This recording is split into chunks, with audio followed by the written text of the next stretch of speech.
halaman 79.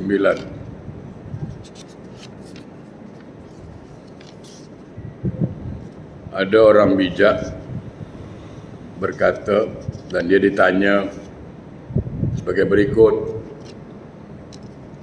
kami telah mendengarkan pengajian.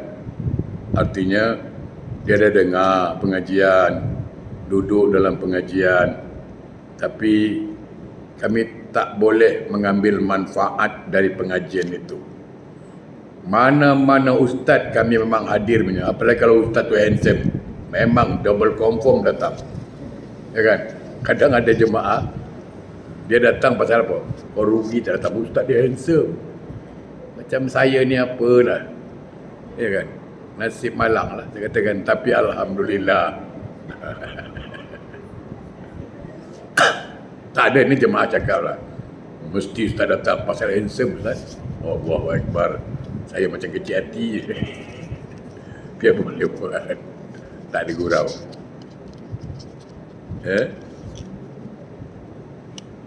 Datang pengajian rajin, dengar ustaz sarahan rajin, tapi tak ada manfaat rasanya. Tak ada yang masuk satu pengajian, ilmunya tak ada yang masuk. Maka orang bijak itu menjawab, apa yang kamu alami itu disebabkan 5 perkara. Karena 5 perkara itulah membuat kita belajar tapi tak masuk ilmunya, membuat kita hadir pengajian tapi tak berubah pun perangai kita. Pertama apa? Allah telah mengaruniakan nikmat kepadamu, tetapi kamu tidak mensyukurinya. Itu satu, membuat apa yang kita pelajari tak dapat apa-apa. Allah telah kasih nikmat yang banyak tapi tidak disyukuri. Kalau ustaz, kita syukurlah ustaz, mana tak syukur. Dapat duit, alhamdulillah, kan syukur. Saya nak bagi tahu syarat syukur 3. Ini selalu saya sampaikan. Sempurnanya syukur seseorang itu kerana 3 sebab. Kalau 3 sebab ni dia buat, maka sempurna syukurnya. Tapi kalau buat 1 saja, belum. Apa? Sempurna syukur 1, qaul bil lisan, ucapkan dengan lisan, dapat nikmat, dapat rezeki, alhamdulillah. Itu lisan yang cakap, alhamdulillah. Wa tasdiq bi qalbi, hati membenarkan bahawa ini rezeki, ini nikmat datang dari Allah, cuma melalui manusia. Wa amala bil arkan, dan amalkan dengan anggota badan. Itu dia. Ini ilmunya. Contoh, pagi-pagi ni bagi tahu. Katalah kita dapat duit, minggu ini dapat 1,000, rezeki dapat 1,000, maka lisan mengatakan apa? Alhamdulillah, alhamdulillah, aku dapat projek, untung 1,000. Yakin itu nikmat datang dari Allah, ucapkan alhamdulillah.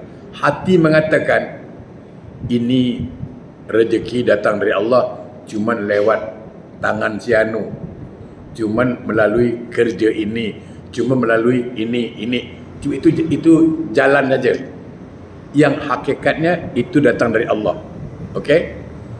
Lalu, dan yang ketiga, wa amala bil arkan, diamalkan dengan anggota badan. Di sini penting. Dapat duit 1,000, alhamdulillah, lisan mengatakan memang ini rezeki dari Allah, cuma melalui pintu siano. Maka sebahagiannya kita bantu keluarkan. Sebahagiannya mungkin setiap Jumaat kita ada Jumaat berkah, kita boleh bantu orang miskin. Masjid An-Naim alhamdulillah setiap Jumaat, tak lupa masjid-masjid lain juga, ya. Alhamdulillah. Nah, sekarang begini, Dapat duit 1,000, alhamdulillah, yakin ni nikmat Allah, lalu diberikan sedikit santunan pada anak yatim, berikan pada fakir miskin. Okey. Saya ingin sampaikan begini. Ini terutama yang faham. Supaya kita merasa bangga dengan Allah, bukan bangga dengan manusia. Ingat, jangan bangga dengan manusia, salah. Kalau bangga dengan Allah boleh, artinya bersyukur.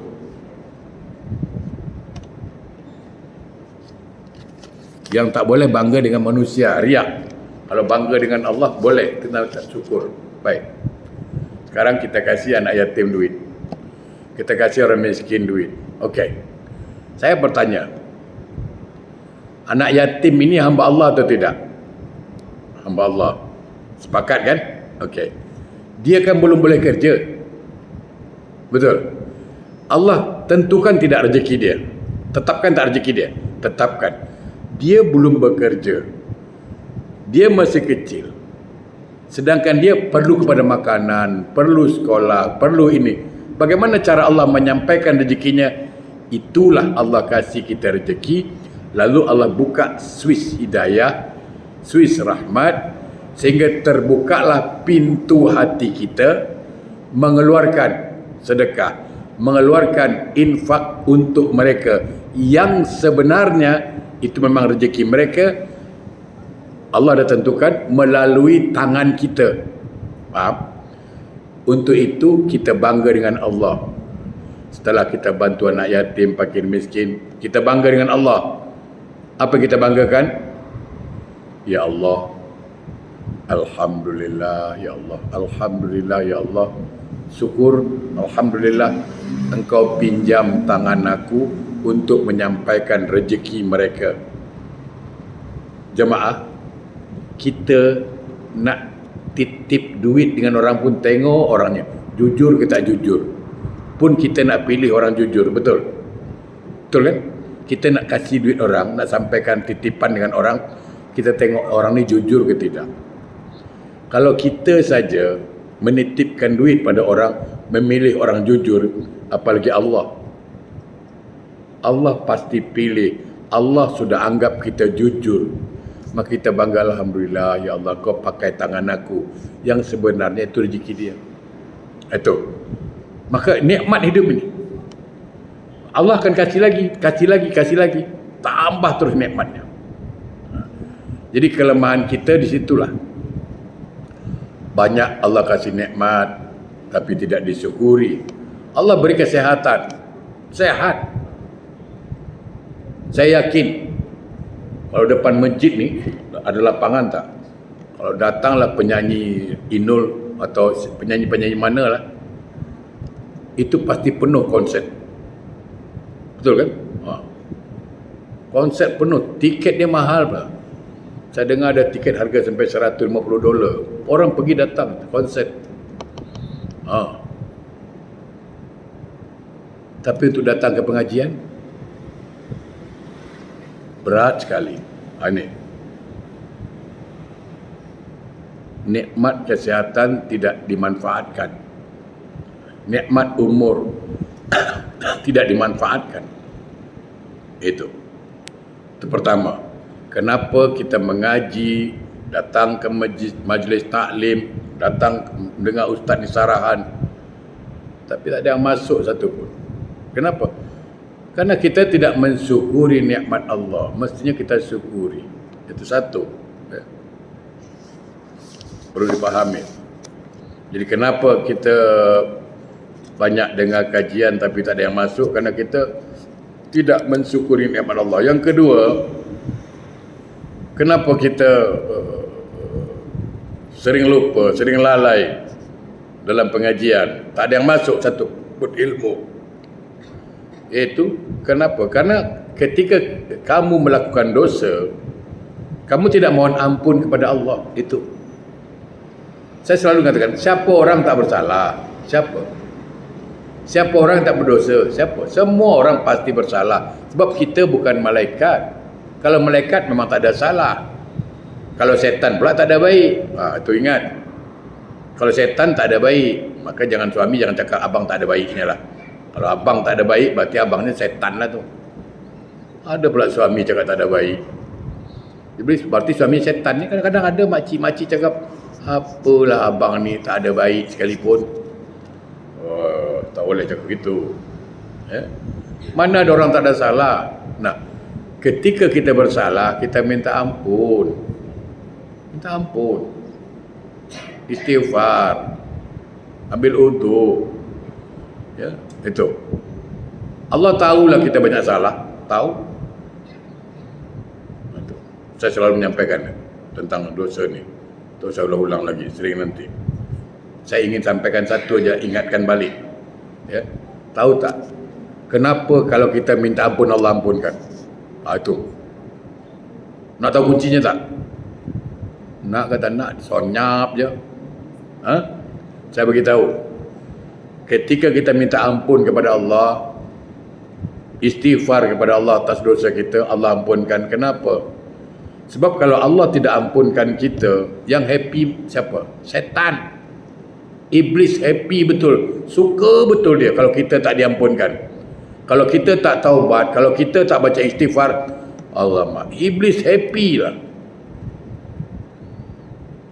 Tapi ketika kita minta ampun pada Allah, siapa yang happy? Rasulullah. Kalau Allah ampunkan kita, siapa yang happy? Rasulullah. Siapa yang sedih? Iblis. Itu. Mana mungkin Allah ingin membahagiakan iblis? Ya kan? Tentu Allah ingin bahagiakan Rasulullah sallallahu alaihi wasallam, maka diampunkannya kita. Yang sebenarnya Allah ingin membahagiakan Rasulullah. Dia tak mau Rasulullah sedih. Dia tak mau Rasulullah kecewa kalau kita tak diampunkan itu. Kita yang tak faham. Itu. Yang ketiga, kamu tidak mengerjakan apa yang telah kamu ketahui. Cuba tengok ya. Saya minta maaf. Berapa banyak di antara kita, saya pun kadang-kadang termasuk di situ, mengerti, faham tentang fadilah solat, faham tentang hukum-hukum solat, faham tentang bacaan solat, tapi berapa banyak orang tak solat? Ramai yang tak solat. Kita faham, termasuk saya lah kadang-kadang. Kita tahu sangat tengah orang kan, kita bagus ngatur diri sendiri, bagus. Kita tahu Ustaz selalu sarahan, sampaikan ketika sahabat bertanya, ya Rasulullah, ayu afdal amal, apakah amalan yang afdal, yang paling utama, apa yang paling amal yang paling utama? Nabi jawab apa Nabi jawab? Salat awali waktiha, amal yang utama, amal yang afdal, solat di awal waktu, kata Nabi. Kita pula solat akhir waktu, akan macam mana? Nabi cakap lain, kita cakap buat lain. Nah, apa sebab? Ingat, ketika azan berkumandang, Allahu Akbar, Allahu Akbar, dalam riwayat dikatakan, bila azan aja, mulailah iblis tu perintahkan setan-setan ni. Bila azan aja, Allahu Akbar, Allahu Akbar, kumpul-kumpul, kata iblis. Apa? Kau kacau? Pergi kacau? Aku tak mau dengar engkau orang gagal. Mesti berhasil. Kalau mereka nak solat juga, tak boleh larang, engkau buat dia lalai dalam solat, bagi dia ingat lain. Kalau dia tak boleh juga nak ingat Allah juga, tak apa, engkau tunda waktu dia. Kejap lagi lah, kejap lagi, ada waktu lagi, apa, ada time. Akhirnya apa? Zuhur pukul 3, asar pukul 6.30, maghrib pukul 7, kan? Isyak pun dah pukul 2 malam. Betul. Itu kerja setan lah. Kalau boleh dia suruh kita tak solat, tapi kita nak solat juga, buat last minute ni. Itu kerja setan lah. Pokoknya kalau siapa yang setan tu gagal aja, kena belasah lah. Kita mengetahui tapi kita tak amalkan. Pasal jauh-jauh Kita pun selalu dengar lah Ustaz Sarahan. Siapa yang baca Quran 1 huruf 10 pahala. Ya kan? Dengar dah tu. Setiap Ustaz Sarahan. Siapa baca Quran 1 huruf 10 pahala. Alif Lam Mim. Alif 10, Lam 10, Mim 10. Baru baca Alif Lam Mim dah 30 pahala. Tapi berapa orang di antara kita yang baca Quran? Ya kan? Kita tahu. Banyaklah kita. Benda-benda yang kita tahu baik tapi kita tak buat.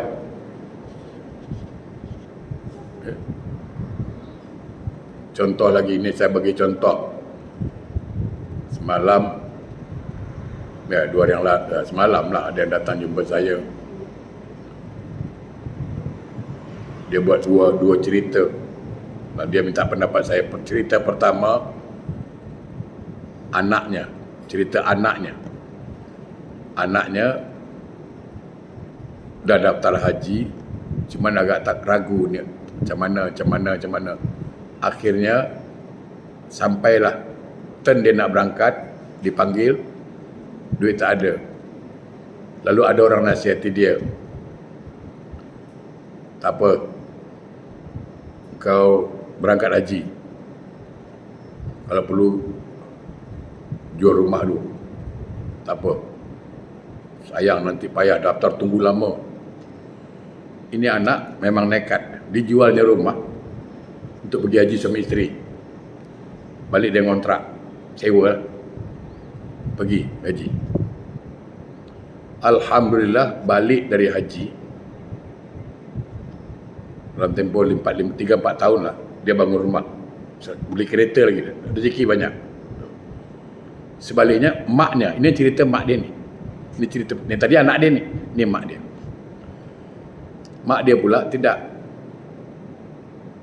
ragu jual rumah ke tidak. Dia tak jual. Akhirnya sampai sekarang tak pergi haji. Semalam jumpa saya. Macam mana Ustaz? Bila berangkat? Lama lagi Ustaz. 2030. Boy sebenarnya lama lagi. Entah hidup ke tidak.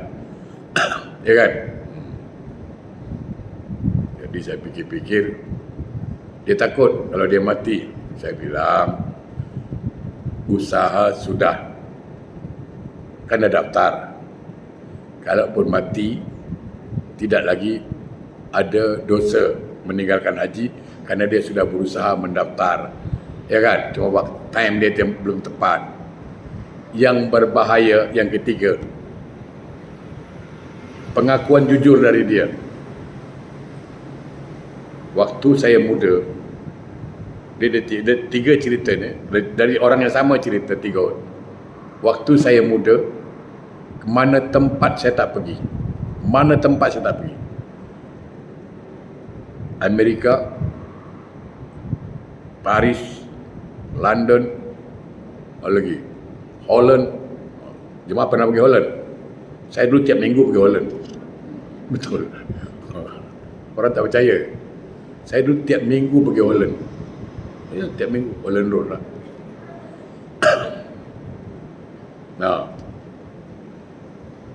Lalu dia bankrupt. Dan dia mengaku sendiri, sekarang saya tak pergi haji. Kenapa? Dah tak dapat duit apapun. Orang macam ini, kalau dia mati, wajib haji tetap ada. Kenapa? Karena pernah diberikan kemampuan. Itu ingat. Karena wajib haji kan setahun sekali. Semua hidup sekali cuma. Sekali, ya kan? Semua sekali. Kalau zakat, lain. Kalau kita mampu, cukup nisab dan haulnya, keluarkan zakat. Dia tak zakat, dia dosa. Nah, satu hari dia tak kerja, satu hari tak ada rezeki, mungkin lain tahun dia tak ada dapat duit, sehingga hartanya tak cukup nisab, dia tak wajib zakat. Ya kan? Kerana tak cukup, dia tak dosa kalau tak zakat kerana tak cukup nisab. Nah, kalau haji, dia pernah diberi kesempatan, dia yang tak nak pergi, itu salah. Itu hati-hati. Makanya saya katakan, daftar supaya gugur kewajipan. Itu. Dia tahu tapi dia tak mau buat. Itu banyak sekarang. Yang keempat, kenapa kita belajar tapi payah ilmu dapat? Kamu bergaul dengan orang baik, namun kamu tak mengikuti langkah tingkah laku mereka. Nabi pesan, seseorang itu tergantung siapa temannya, siapa kawannya. Kadang-kadang kita ni orang salah anggap. Ya, engkau pilih kawan, pilih teman. Memang Nabi suruh pilih teman. Pilih teman yang baik. Bukan pilih kerana harta. Bukan. Kita berkawan bukan kerana harta, bukan kerana lawak, bukan. Sahabat yang baik yang mengingatkan kita pada akhirat. Nah, kita berkawan dengan dia. Cari ilmu dia. Apa amalannya? Itu satu contoh. Pagi-pagi ini kita berkawan dengan seseorang, dia ada ilmu. Ini satu cerita. Orang ni sakit, berkepanjangan sakit. Dah berobat sana, berobat sini, berobat sana, berobat sini, dah banyak. Saya suka cerita pagi ini. Satu cerita haji. Ada satu kawan saya akrab. Saya tak apalah sebut nama, kerana dia baik. Namanya Haji Suhaimi. Almarhum, mudah-mudahan Allah ampunkan dosanya. Rumahnya kebanjiran. Dah paras. Dada rumah tu. Banjir. Itu jam panggilan haji datang. Waktu itu berangkat haji, kalau tak salah saya, kalau duit sekarang lah, tak sampai $1,000. Dulu lah, $1,000. Tapi dulu $1,000 banyak. Dulu lah. Kan haji ni mulai mahal 2002, 2003 kan. Mulai naik kan. 2000 ke bawah masih lah. Singapura masih dalam 5-6 ribu, ya kan. Dia start 2004 ke atas, itu yang mulai mahal tu. Kalau yang berangkat tahun 90, 80 itu murah lah. Nah, duit ada, nak pergi haji. Kalau dia pergi haji, rumah dia macam mana? Banjir, habis semua barang hanyut. Kalau dia perbaiki rumah, tak jadi pergi haji. Dia ni kerja rumah sakit. Akhirnya isterinya cakap, feeling dia juga, pergi haji. Ini soalnya susah dapat kota. Akhirnya dia pergi haji. Apa jadi rumah dia tak peduli. Dia pergi haji. Sampai selesai balik. Rumah orang dah semua dah selesai, rumah dia belum. Pasal dia pergi serak.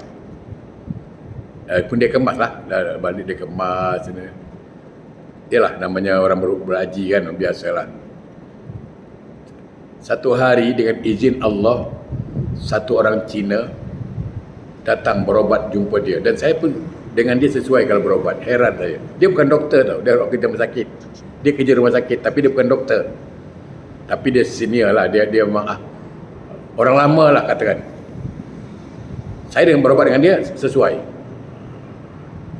Satu orang Chinese dah berobat kat Singapura, berobat Malaysia, banyak tempat dia berobat sudah. Tak sembuh. Jumpa dengan dia memang orang baik lah, orang alim lah juga. Berjumpa dengan dia, berobat. Masya Allah, sembuh. Total sembuh. Maka orang Cina tu tahu tengok rumah dia begitu. Tahu tak? Saya jadi bangga. Dia hadiahkan sebuah rumah yang cantik. Yang dia pun tak terfikir rumah tu akan dia dapat. Dia dihadiahkan rumah oleh Cina tu kerana sembuh. Cina tu buat berobat dah banyak duit habis. Dia orang kaya juga kan. Sekarang sembuh. Kalau setakat buat rumah berapalah bagi mereka.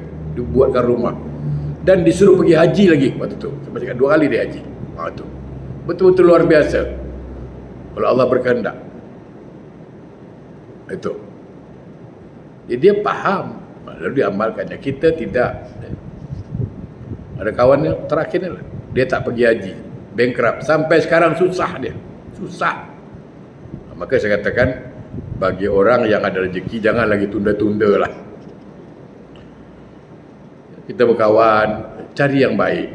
Bukan milih kawan, memang harus cari yang baik. Sebab seseorang itu kata Nabi tergantung siapa sahabatnya. Siapa sahabatnya.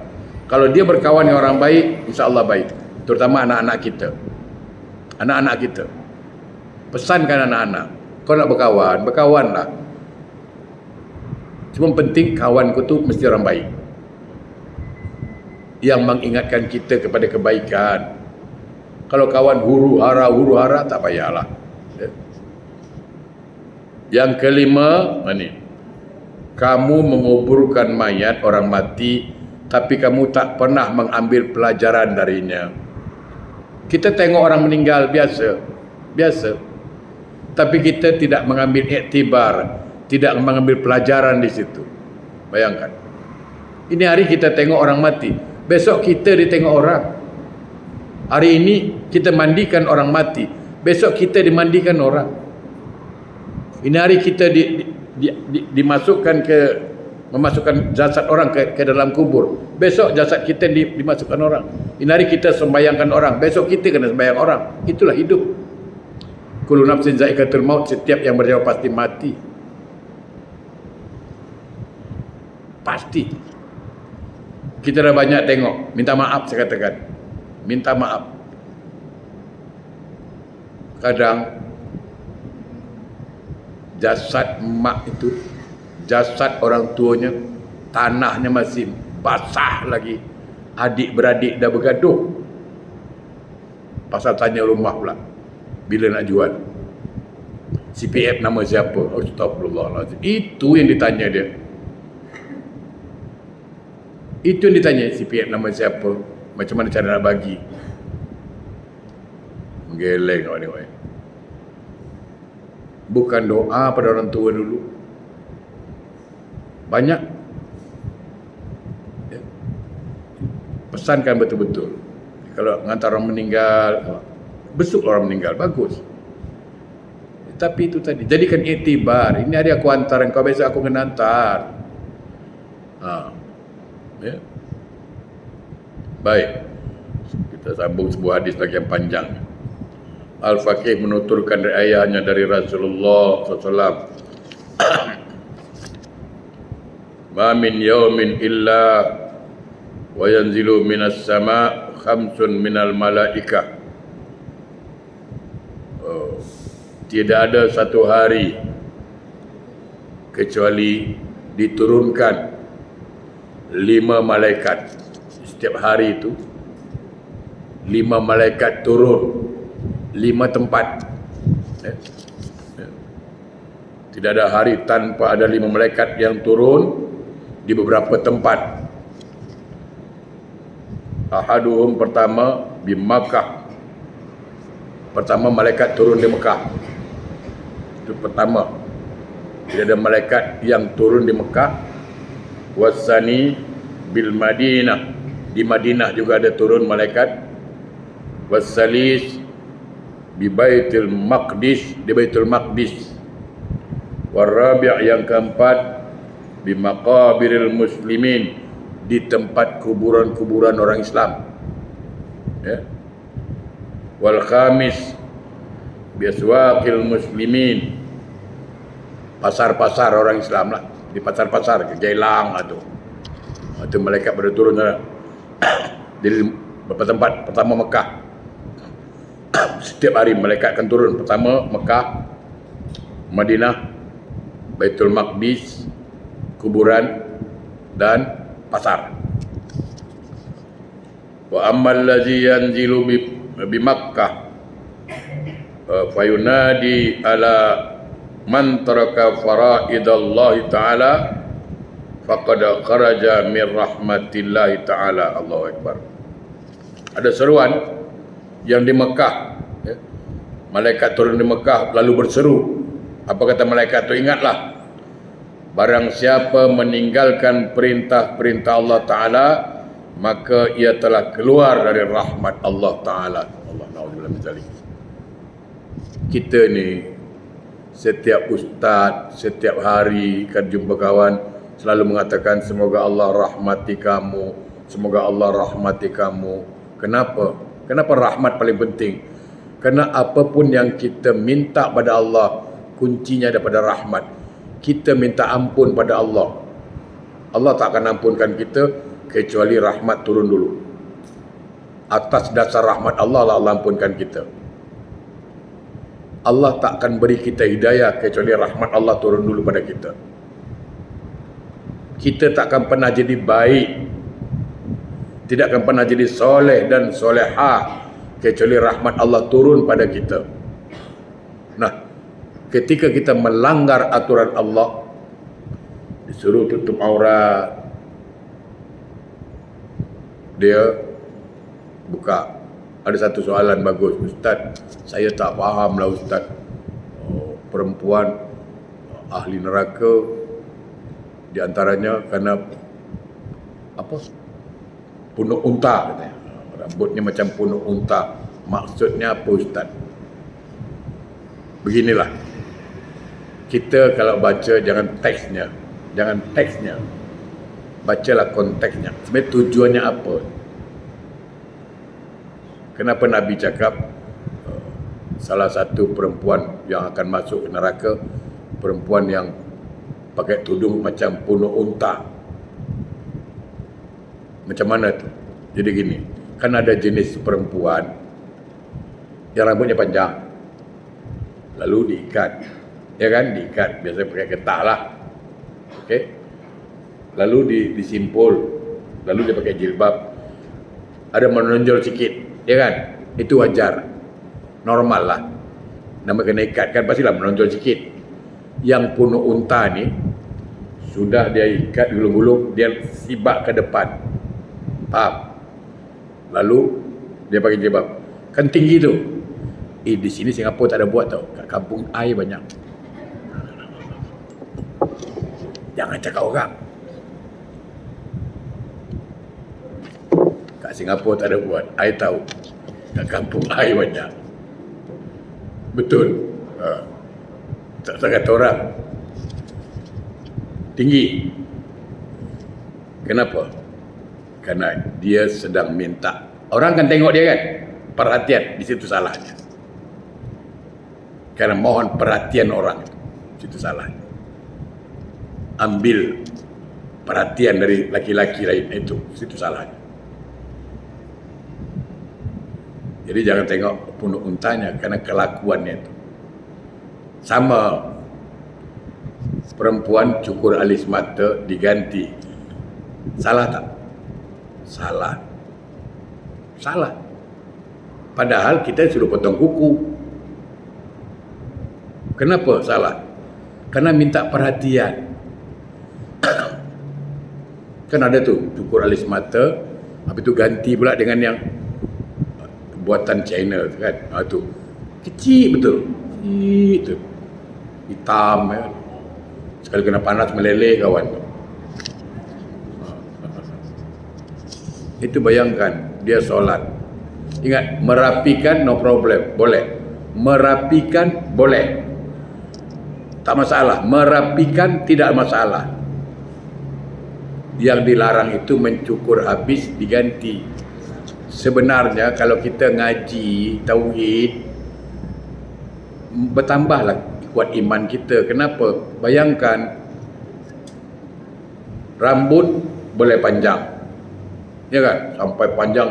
Kalau sekarang saya jarang nampak orang, kalau Singapura memang jarang lah perempuan pakai rambut, kalaupun ada sedikit lah Melayu. Di kampung saya dulu banyak perempuan rambutnya sampai betis, sebuah lutut pun ada. Zaman dulu, sekarang tak ada lah, dah jarang lah. Dulu rambut panjang memang popular dulu, ya kan.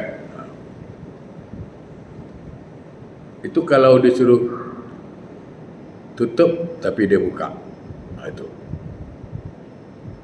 Jadi siapa-siapa yang melanggar aturan Allah, rahmat Allah tak turun, rugi dia. Rugi. Itu satu. Jadi kalau Allah suruh kita solat, solat. Allah suruh kita zakat, zakat, kerjakan.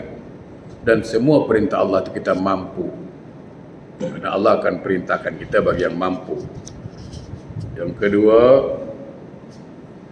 fa ammal ladzi yanzilul bil Madinah, adapun yang turun di Madinah, malaikat yang turun di Madinah, fayunadi ala man taraka sunanan Nabi sallallahu alaihi wasallam faqad kharaja min safa'ati.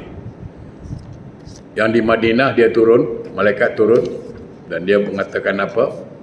Siapa yang meninggalkan sunnah, yang keluar daripada sunnah Nabi, maka dia tidak akan dapat syafaat. Sunnah Nabi ini ada 3, kena faham.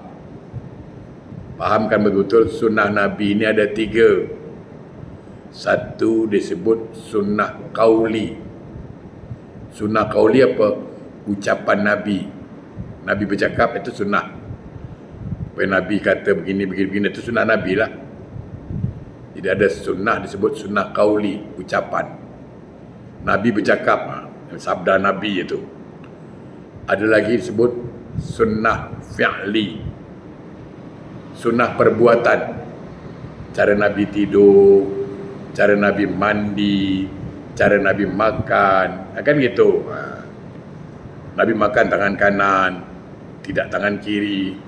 Sebab kalau makan tangan kiri, tak ada setan makan, kan gitu. Nabi makan pakai apa? Bismillahirrahmanirrahim, ya kan?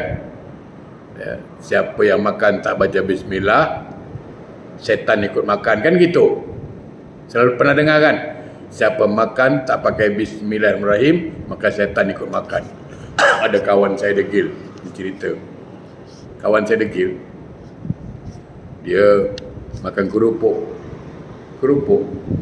Dia tak pakai bismillah. Ya, kalau tak pakai bismillah, setan ikut makan kan? Setan makan kerupuk lah dengan dia. Sekali dia nak minum, dia pakai bismillah. Tanyalah, apalah kau tadi makan kerupuk tak pakai bismillah, kau minum air pakai bismillah. Apa dia cakap? Aku makan kerupuk tak pakai bismillah, setan makan kerupuk. Sekali aku minum pakai bismillah, setan tak boleh minum, tercekik. Mampus setan tercekik. Itu karut. Itu tak betul.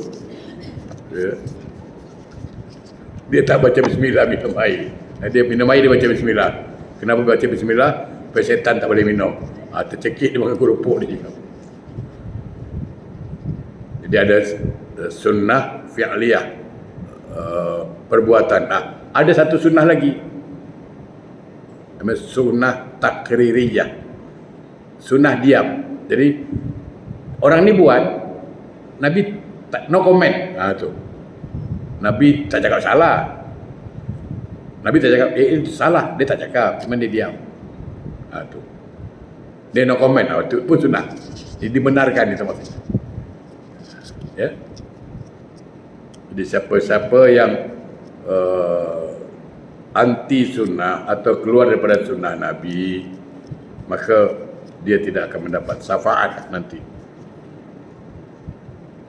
Wa ammal ladzi yanzilu bi Baitul Maqdis, adapun yang malaikat yang turun di Baitul Maqdis, fayunadi ala maniktasaba malan haraman lam yaqbalillahi ta'ala sa'ira amali. Allahu Akbar. Saya kalau baca ni agak takut betul lah. Iaitu dikatakan apa? Yang turun di Baitul Maqdis, barang siapa yang mengumpulkan harta yang haram, maka Allah Ta'ala tidak akan menerima semua amalnya. Siapa mengumpulkan harta yang haram, Allah menolak semua amalnya. Saya nak bagi tahu jamaah nanti, perhatikan firman Allah, saya dah catat ni, surah Al-Baqarah 172. Dalam Quran dikatakan, surah Al-Baqarah 172, a'udzubillahi minasyaitonirrajim. Ya ayyuhallazina amanu kulu min thayyibati ma razaqnakum washkuru lillahi in kuntum iyyahu ta'budun. Ya, Al-Baqarah 172. Wahai orang-orang yang beriman, kata Allah, makanlah rezeki yang baik, halal zatnya, halal sifatnya. Ya, makan rezeki yang baik-baik yang aku dah berikan, kata Allah. Setelah makan kau bersyukurlah. Kalau kau betul-betul nak menyembah kepadaku, itu dia. Dua ni. Kalau kita ingin menjadi ahli ibadah, ahli tahajud, suka baca Quran, suka bangun malam, suka berzikir, suka baca salawat, ingin menjadi ahli ibadah, dua syaratnya dalam Quran. Satu, jangan sentuh makanan yang haram. Jangan. Itu kata Nabi, nabata minasuti min haram fannaru aulabi.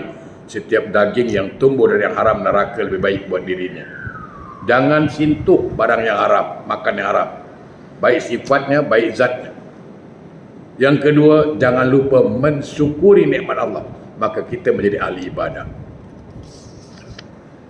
Jadi siapa-siapa mengumpulkan harta yang haram, maka Allah menolak semua amalnya.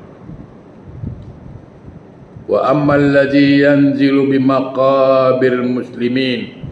Adapun malaikat yang turun di perkuburan orang Islam, fayunadi, dia berseru, ya ahlal maqabir, wahai ahli kubur, bimaza taghtabituna wa ala maza tandamuna, wa yaquluna nadamatuna ala ma fata min a'marina wa naghtabitu abi ahlil jamaah li qira'atihim kalam Allah Ta'ala wa tazakurihim bil ilmi wa salawatihim ala nabi sallallahu alaihi wasallam wa istighfarihim li dhunubihim wa nahnu la naqdiru ala syai'in min zalika.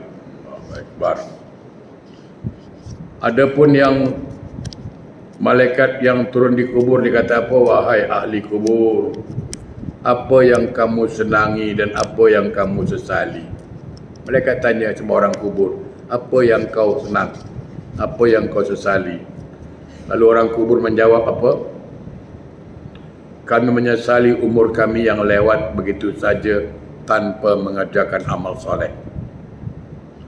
Kami senang kepada orang-orang membaca kalamullah Al-Quran, rajin mendatangi pengajian, senantiasa membaca salawat untuk Nabi, dan yang mohon ampun atas dosa-dosa mereka. Kami sudah tak dapat melakukan hal itu. Nih. Semua orang dalam kubur itu menyesal. Malaikat tanya, apa yang buat kau senang? Apa yang buat kau sesal? Kata malaikat, kami menyesal kerana umur kami sia-sia, kurang beramal. Ya. Banyak waktu terbuang. Enjoy. Orang bilang happy go lucky. Kan ada itu kan? Ada istilah happy go lucky, happy gembira, go pergi lucky. Dia lucky, dia pergi, dia gembira. Ya. Kami menyesal. Banyak umur kami sia-sia. Pergi sana, pergi sini, borak sana, borak sini. Dan kami senang melihat orang di dunia mereka masih boleh baca Quran. Karena mereka tahu. Maka mereka menyesal kenapa? Di antara mereka ada yang baca Quran, lalu mendapat rahmat, mendapat nikmat pahala baca Quran. Maka mereka menyesal, kenapa aku tak banyak baca dulu? Maka mereka senang pada orang yang baca Quran di dunia. Yang kedua, mereka sering datang ke pengajian, majlis-majlis ilmu, besar fadilahnya. Nanti dikubur, nanti kita akan dapati nikmat yang luar biasa. Nanti baru kita menyesal. Kalau aku tahu, mesti aku datang dulu. Tak mungkin aku nak cuti tu. Tapi cerita dah terlanjur. Dan mereka senantiasa baca salawat untuk Nabi SAW dan mohon ampun atas dosa-dosa mereka. Kami dah tak boleh buat apa dah. Jadi orang kubur tu cemburu kerana kita boleh baca salawat, kita masih boleh baca Quran, kita masih boleh bersedekah. Itu mereka dah tak boleh.